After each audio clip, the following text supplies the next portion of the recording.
नमस्कार दोस्तों, रिव्यू करेंगे इस वीडियो में रेंटेक सिरप के बारे में, रेंटेक एमपीएस सिरप के बारे में, रेंटेक एमपीएस एलए सिरप के बारे में।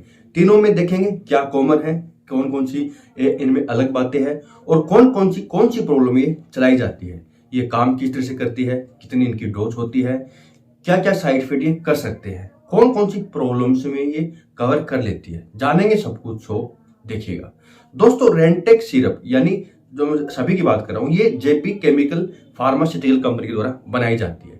चाहे कोई भी रेंटेक हो, ये एक अच्छी कंपनी है, काफी पुरानी और काफी अच्छा प्रोडक्ट बनाने वाली कंपनी है। कोई भी मेडिसिन हो हमेशा डॉक्टर की पर्ची से लेनी चाहिए, डॉक्टर की प्रिस्क्रिप्शन से ही लेनी चाहिए, क्योंकि एलोपैथिक मेडिसिन होती है, साइड इफेक्ट बहुत ज्यादा करती है, तो डॉक्टर की देखरेख बहुत जरूरी होती है। तो दोस्तों सबसे पहले बात करते हैं रेंटेक सिरप के बारे में। रेंटेक सिरप एक लिक्विड आता है पीने का, ठीक है। बात करें इसके अंदर क्या इंग्रेडिएंट है, तो दोस्तों इसके अंदर डाला गया है रेंटिडिन डाला गया है 75 mg। रेंटिडिन एक एसिड फ्लैक्स सॉल्ट होता है।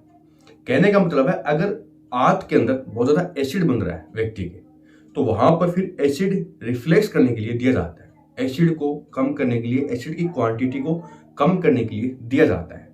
क्योंकि अगर एसिड ज्यादा होगा तो वहां पर फिर हाइड्रोबन होगा, चेस्ट में ऐसा लगा कि आग लग रही हो, बहुत ज्यादा गैस बन रही हो, तो गैस को रिलीज करने के लिए, पास आउट करने के लिए, स्टोमक को लूज करने के लिए, कई बार दोस्तों खाने के बाद पेट टाइट हो जाता है, एसिडिटी वगैरह होती है, तो वहां पर फिर ये दी जाती है रेंटिडिन एसिड रिफ्लेक्स में। इसके साथ साथ दोस्तों ये पेप्टिक अल्सर में भी काम करती है। पेप्टिक अल्सर की बात करें तो ये एसिड के द्वारा ही क्रिएट होता है। एसिड की अमाउंट जब बढ़ जाती है आंत में या पेट में, तो वहां पर फिर ये अल्सर कर देती है। ये ज्यादातर छोटी आंत के ऊपरी वाली सतह पर पाया जाता है।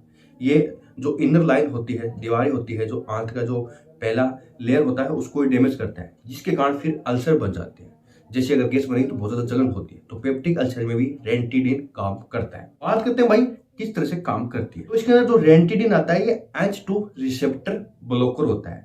H2 यानी हिस्टामिन 2 रिसेप्टर ब्लॉकर होता है, जो कि डायरेक्ट एसिड के अमाउंट को कम करने के लिए काम करता है, जो कि एक एसिड को कम करता है, एसिड को कम करने के लिए काम करता है। एसिड रिसेप्टर को बंद कर देता है, जो कि एसिड को बहुत ज्यादा प्रोड्यूस करते हैं, बनाते हैं, तो वहां पर उनको ब्लॉक कर देता है। तो इस तरह से काम करती है। दोस्तों दूसरी सिरप आती है रेंटेक एमपीएस। इसकी प्राइस की बात करें तो 170 ml की बोतल आती है, 110 रुपए के आसपास हर केमिस्ट स्टोर पर मिल जाती है, डॉक्टर की पर्ची से। ये भी डॉक्टर की सलाह से दी जाती है। जाने इसके अंदर इंग्रेडिएंट के बारे में, तो इसके अंदर 2 इंग्रेडिएंट आते हैं। पहला है मेगेल्ड्रोएट 400 मिलीग्राम, दोस्तों डाइमेथिकोन 20 मिलीग्राम। मेगेल्ड्रोएट दोस्तों एक इनऑर्गेनिक सोल्ट होता है, ये एसिड रिफ्लेक्स पर काम करता है, एसिड को कम करता है। डाइमेथिकोन एंटी फोमिंग सोल्ट होता है, ये पेट के फूलने को कम करता है। अगर पेट फूला हुआ लगता है या फिर पेट के ऊपर वाले पार्ट पर काम करता है, जलन होती है, डकार आती है, एसिडिटी ज्यादा होती है, तो वहां पर ये काम करता है, एंटी फोमिक सोल्ट है। तो ये एसिडिटी में, हाइड्रोबन में, चेस्ट पेन में, स्टोमक पेन में, पेट दर्द में ये काम करता है। साथ ही साथ दोस्तों ये न्यूट्रलाइज करता है बनने वाली गैस को, यानी गैस जो बन रही है उसको इजीली ये पास कर देता है, बाहर निकालता है। जो बबल होते हैं गैस के, उसको भी बनने से रोकता है, जिससे कि हाइड्रोबन नहीं होता। अगर किसी को पेप्टिक अल्सर है तो ये सबसे ज्यादा वहां दी जाती है। पेप्टिक अल्सर में बहुत जलन होती है, जब बबल्स बनते हैं, तो वहां पर ये अच्छा काम करती है डाइमेथिकोन। अब बात करते हैं रेंटेक एमपीएस एलए सिरप के बारे में। तो दोस्तों ये की प्राइस की बात करें तो 126 रुपए की, 130 रुपए के आसपास ये 170 ml की बोतल मिल जाती है डॉक्टर की पर्ची से। दोस्तों ये थोड़ी अलग होती है इन दोनों से, क्योंकि इसके अंदर 3 सोल्ट आते हैं। पहला है मेगेल्ड्रोएट 540 मिलीग्राम, दूसरा है दोस्तों सिमिथिकोन 50 मिलीग्राम, और तीसरा है ऑक्सीटोक्सिन 10 मिलीग्राम। अगर एमपीएस के बारे में और इसके बारे में देखें तो इसमें 2 सोल्ट अलग है। उसके अंदर डाइमेथिकोन था, इसके अंदर सिमिथिकोन है। सिमिथिकोन उससे भी अच्छा होता है। साथ ही साथ दोस्तों ऑक्साटासिन डाला गया है, जो कि एक लोकल एनेस्थेटिक होता है, यानी पेन निवारक होता है, दर्द को कम करता है। अगर मान लो पेप्टिक अल्सर के कारण बहुत ज्यादा दर्द हो रहा है, तो उन सिग्नल्स को ब्रेन तक जाने से रोक देता है, जिससे कि दर्द में आराम मिलता है। साथ ही साथ दोस्तों गैस को पास आउट करने के लिए भी एक अच्छा काम करने वाला सोल्ट माना जाता है।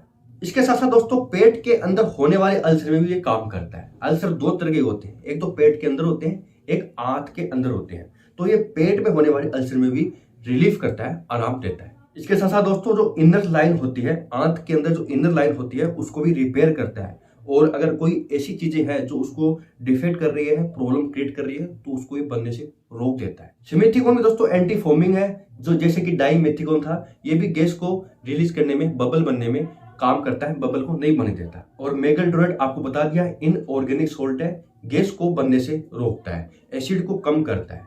तो दोस्तों तीनों सोल्ट में ये डिफरेंस था। आई होप आपको एक अच्छा समझ में आया होगा रेंटेक सिरप के बारे में, रेंटेक एमपीएस सिरप के बारे में, रेंटेक एमपीएस एलए सिरप के बारे में, इनकी डोज के बारे में।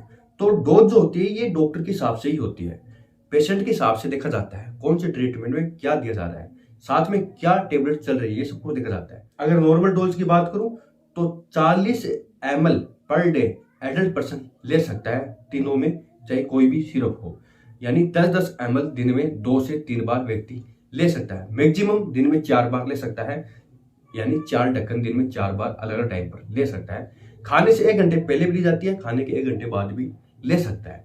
ये सबसे अच्छी चीज है इस सिरप की, इन तीनों सिरप की। जाने साइड इफेक्ट के बारे में, तो साइड इफेक्ट इसके कोई ज्यादा नहीं होते, लेकिन फिर भी हो सकते हैं। जैसे कि कोई एलर्जिक रिएक्शन हो सकता है लेने के बाद, अलग अलग पेशेंट में देखा गया है, किसी की एलर्जी हो जाता है, या किसी को हेडेक हो सकता है, सर में दर्द वगैरह हो सकता है, डायरिया या कॉन्स्टिपेशन, कब्ज की दिक्कत रह सकती है इसका यूज करने के बाद। तो आई होप आपको वीडियो अच्छा लगा हो, इन्फॉर्मेटिव लगा हो। अगर लगा हो कमेंट बॉक्स में बताइएगा, लाइक कीजिएगा और चैनल को सब्सक्राइब कीजिएगा इसी तरह के इन्फॉर्मेटिव वीडियो देखने के लिए। मिलते हैं वीडियो में।